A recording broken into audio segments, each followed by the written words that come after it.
Salam sejahtera sahabat bejana hati. Tahukah kita bahwa dalam sejarah Gereja Katolik, Paus Urbanus II adalah salah satu paus yang memiliki kontribusi besar dalam reformasi gereja dan pecahnya Perang Salib Pertama. Bagaimana sejarahnya? Yuk kita simak bersama.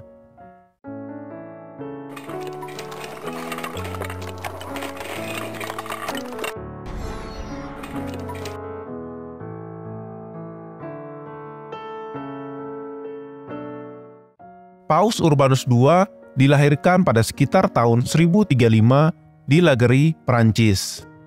Nama aslinya adalah Odo de Lagery. Ia memiliki seorang ayah yang adalah seorang pemilik tanah dan memiliki hubungan dengan keluarga kerajaan. Urbanus II dibesarkan di Biara Cluny, di mana ia mendapatkan pendidikan yang baik sebagai cendekiawan dan diplomat. Urbanus II diangkat sebagai Uskup Agung Vienne pada tahun 1070 oleh Paus Gregorius VII. Ia kemudian diangkat sebagai kardinal pada tahun 1088 oleh Paus Victor III. Pada tahun yang sama, Urbanus II terpilih sebagai paus setelah kematian Paus Victor III. Ia dianggap sebagai salah satu paus terbesar dalam sejarah Gereja Katolik Roma. Urbanus II dikenal sebagai seorang pemimpin yang kuat dan memegang kendali yang ketat atas Gereja Katolik Roma. Selama masa kepausannya, ia mempromosikan reformasi gereja dan memperkuat kekuasaan kepausan. Urbanus II melarang penjualan jabatan gerejawi dan menerapkan kebijakan simoni yang melarang penjualan keuskupan dan jabatan lainnya. Ia juga memperkuat hubungan antar Gereja Katolik Roma dan negara-negara di Eropa. Hal inilah yang menjadi dasar cikal bakal reformasi gereja secara besar-besaran. Dalam masa kepemimpinannya itu, secara bersamaan, kerajaan Islam sedang melakukan invasi pada sebagian besar wilayah Tanah Suci.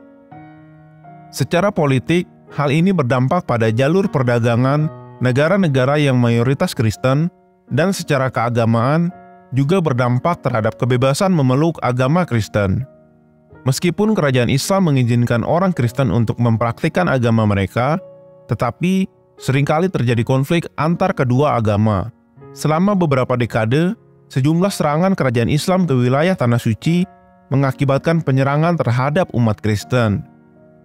Atas dasar tersebut, Paus Urbanus II melakukan diplomasi dengan kerajaan Islam, namun tidak tercapainya nota kesepakatan, sehingga Paus Urbanus II kemudian memprakarsai sebuah gerakan yang bertujuan untuk merebut kembali Tanah Suci dari tangan kerajaan Islam.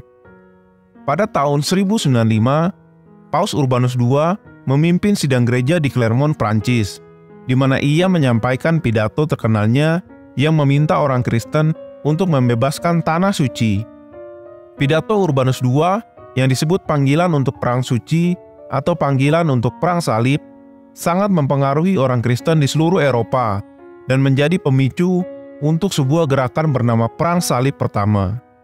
Hal ini langsung mendapat dukungan dari berbagai pemimpin negara Kristen dan rakyat yang merasa menderita di bawah kekuasaan kerajaan Islam.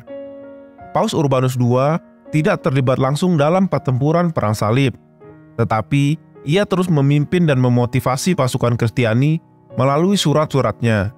Ia juga berkontribusi dalam memberikan dukungan keuangan dan logistik bagi pasukan Perang Salib.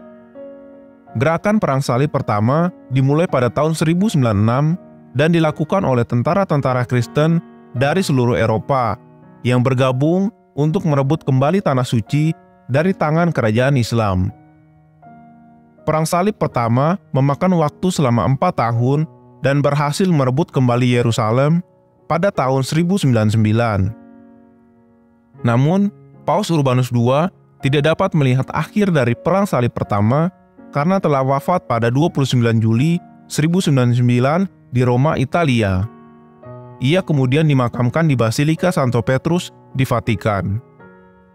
Walaupun begitu, kontribusinya dalam memimpin gerakan Perang Salib Pertama sangatlah penting.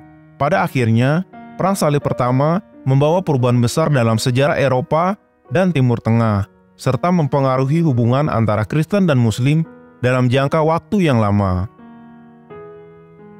Bagaimana pendapat saudara tentang perang salib? Silakan tulis di kolom komentar. Share video ini jika bermanfaat bagi saudara. Tuhan Yesus memberkati kita semua. Amin.